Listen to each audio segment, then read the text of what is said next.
पाप निवारक, धर्म का रक्षक, गुरु ही करुणा सागर है। जब सच्चा सद्गुरु प्राप्त हो जाता है और सच्चे सद्गुरु के मुखारविंद का कोई दर्शन करता है तो लगता है कि गुरु की आंखों से करुणा बरस रही है अपने आश्रित शिष्य के लिए। भगवान के सामने जाकर के भी अगर भगवान पूछते हैं गुरुदेव को कि तुमको क्या चाहिए, तो वो हंस करके कह देते हैं कि हे प्रभु, मेरे इस बालक को अपनी शरण में ले लो, मेरे इस आश्रित को आप अपना बना लो। गुरु का रूप ही करुणा होता है, करुणा से भरा हुआ होता है। ताड़ेगा भी, डांटेगा भी, उसमें भी उन सद्गुरु के मन में एक ही भाव होता है कि इसको भगवान के योग्य बना दूं, इसको ऐसा बना दूं कि भगवान इसको देख करके एकदम प्रसन्न हो जाए, इसको अपना बना ले। गुरु वही जो करुणा का भंडार हो, करुणा से भरा। इसलिए हृदय में स्वाभाविक रुचि भक्ति की जगाना ये किसी के बस की बात नहीं है, ये जीव के अपने बस की भी बात नहीं। कोई आदमी सोचे भैया हम अपना बल लगा करके भगवान को पा लेंगे, नहीं पा सकता है। सोचिए ना, अब देखो मंत्र की अगर केवल बात हो तो मंत्र तो आजकल इंटरनेट पर सारे उपलब्ध हैं। अगर मंत्र ही चाहिए तो कहीं से ले लो, एक बार बोलो, जिस देवी का चाहिए उसका मिल जाएगा, जिस देवता का चाहिए वो मंत्र मिल जाएगा। लेकिन मोहर तो गुरु ही लगाएगा ना। तुम लाख पढ़ाई घर में पढ़ लो, पर जब तक वो कागज पर तुम्हारी डिग्री का सर्टिफिकेट नहीं होगा तो मान्यता नहीं मिलेगी। मान्यता गुरु देता है। गुरु जब ठप्पा लगाता तब मान्यता मिलती है। ऐसे तो मंत्र शास्त्र भरे पड़े, कहीं से ले लो, पर शक्ति भक्ति रुचि ये प्रदान करने वाले तो एकमात्र सद्गुरु ही होते हैं।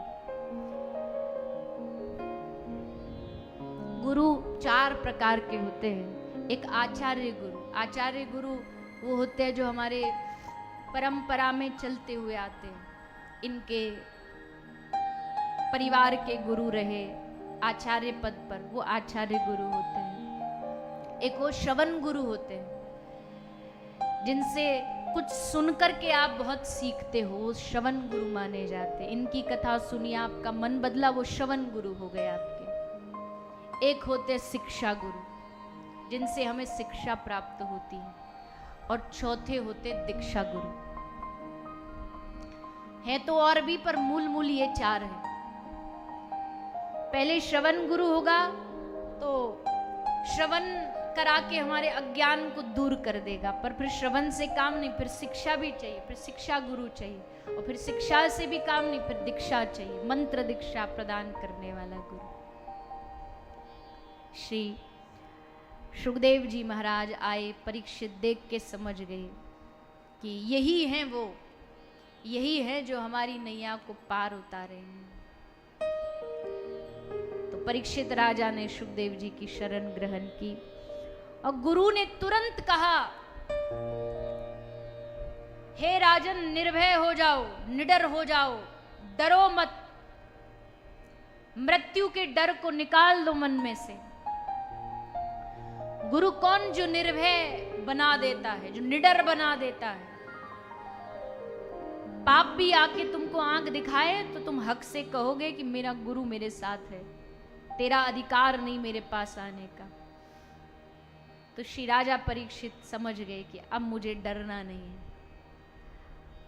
हे गुरुदेव, ऐसी कान में कोई कोई कथा डालो जिससे जिसको मैंने गर्भ में देखा था ना, जब मैं मर गया था गर्भ में, तो मेरी माँ के गर्भ में एक छोटा सा अंगुष्ठ मात्रम ममलम, अंगूठे के बराबर एक दिव्य पुरुष आया था। उसको दोबारा देखने का मन है, उसका दर्शन करने का मन है, उसका दर्शन करा दो बस। क्या 7 दिन में भगवान के दर्शन हो सकते हैं?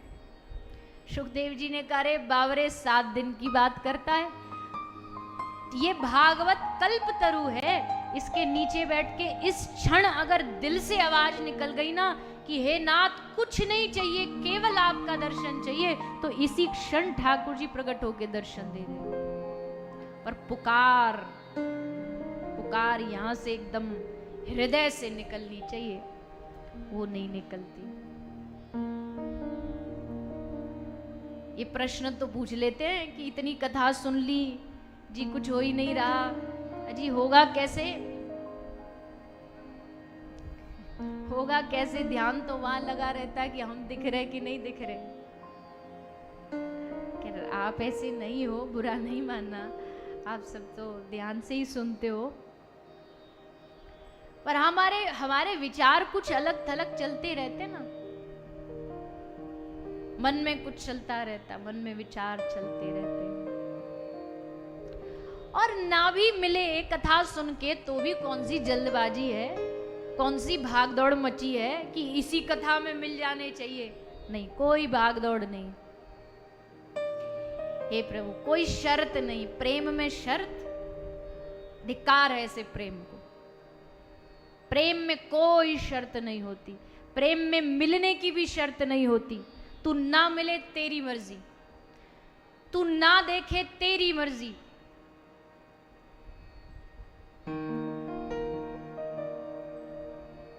प्रेम में शर्त नहीं। यूं ही निश दिन शाम सुंदर हम तुम्हें देखा करें, तुम हमें देखो न देखो हम तुम्हें देखा करें। तुम हमें देखो ना देखो, उससे थोड़ी कोई फर्क पड़ता है कि तुम ही हमें चाहो, तुम ही हमें देखो। नहीं नहीं नहीं, स्वर्ग या अपवर्ग की चिंता नहीं है अब मुझे, चाह बस इतनी हमेशा हम तुम्हें देखा करें। स्वर्ग अपवर्ग की कोई, मुक्ति की कोई चाह नहीं, मुक्ति की कोई चिंता नहीं। दूर से बैठे नजर भर हम तुम्हें देखा करें। प्रेम में शर्त मत रखो।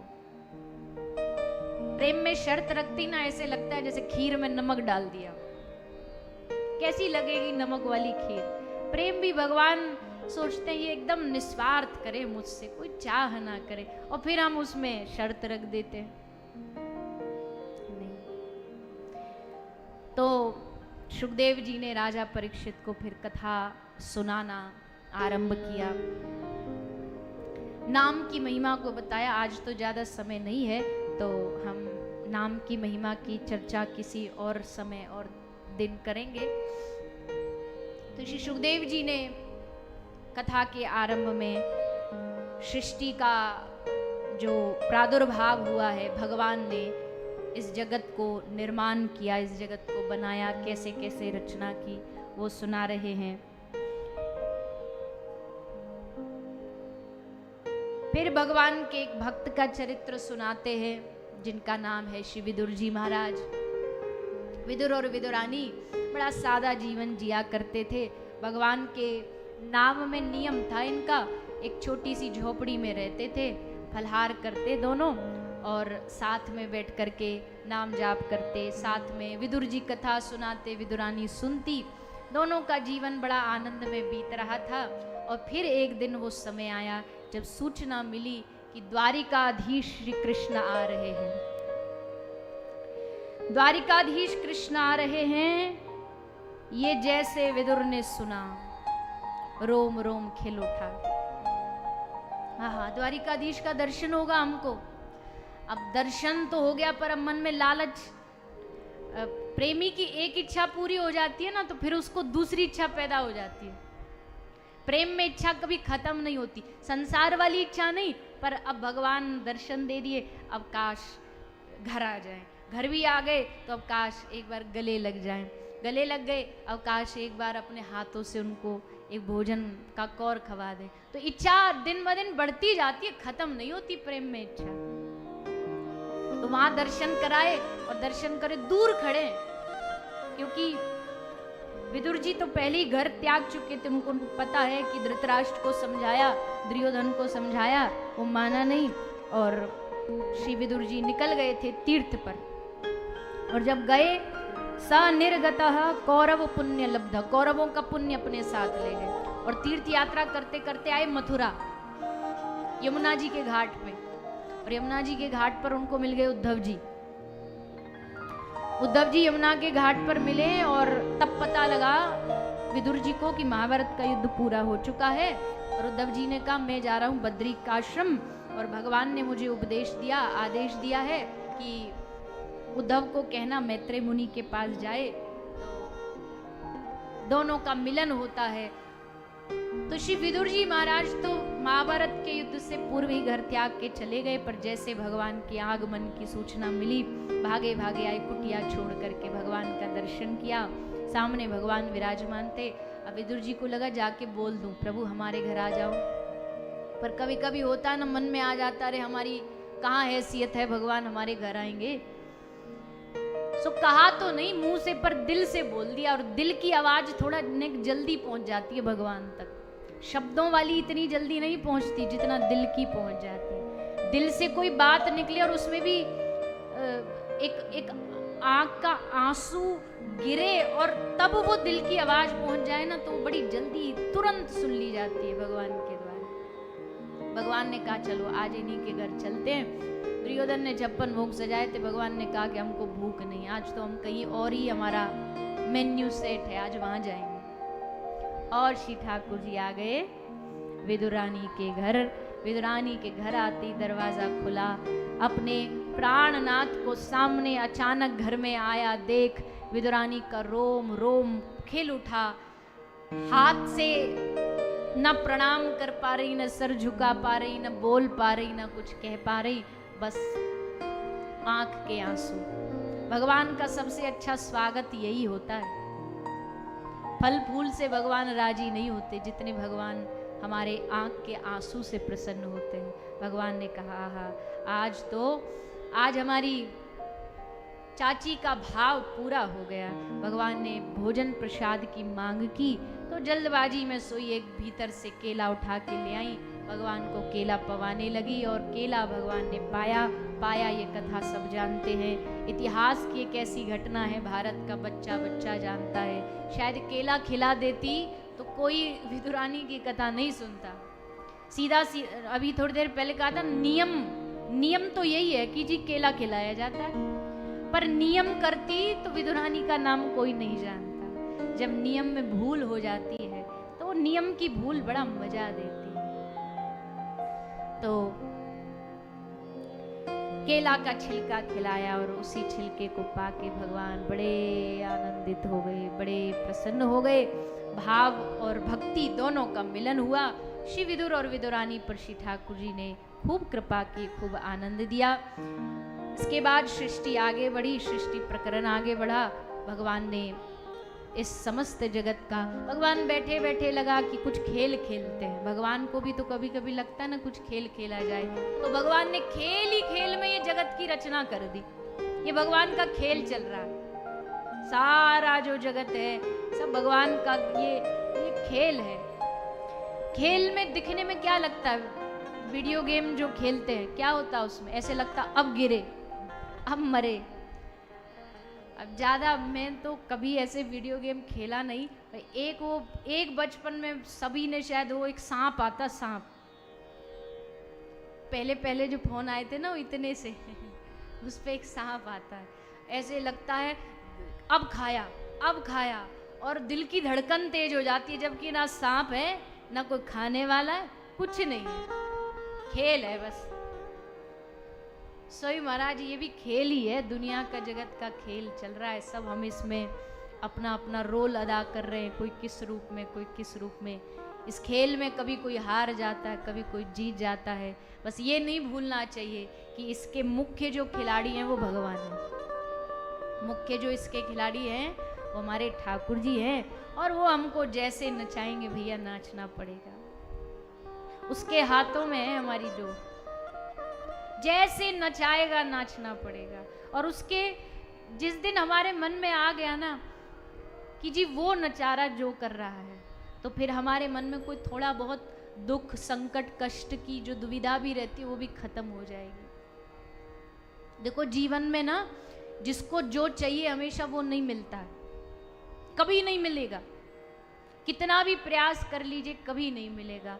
लेकिन जब ये भाव जाग जाएगा कि हमारे ठाकुर जी करा रहे हैं, तो फिर अभाव में भी आनंद है, अभाव में भी सुख है।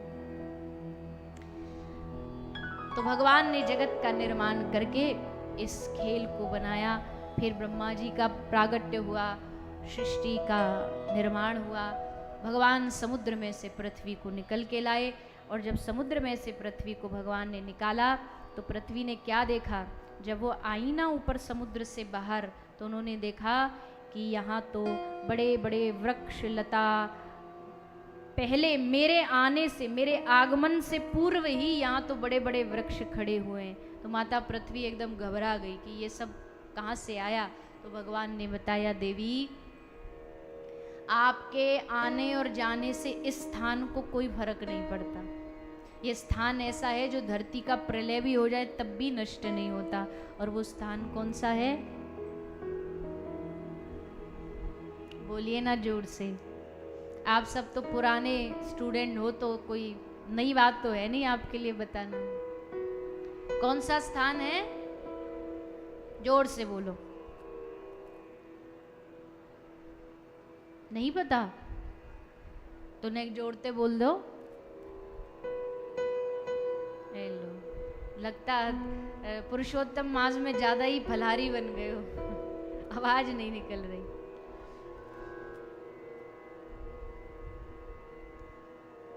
कर वृंदावन वास रे मन, कर वृंदावन वास। ये वृंदावन की धरती ही है जो कभी नष्ट नहीं होती है, जो कभी भी जिसका विनाश नहीं होता है।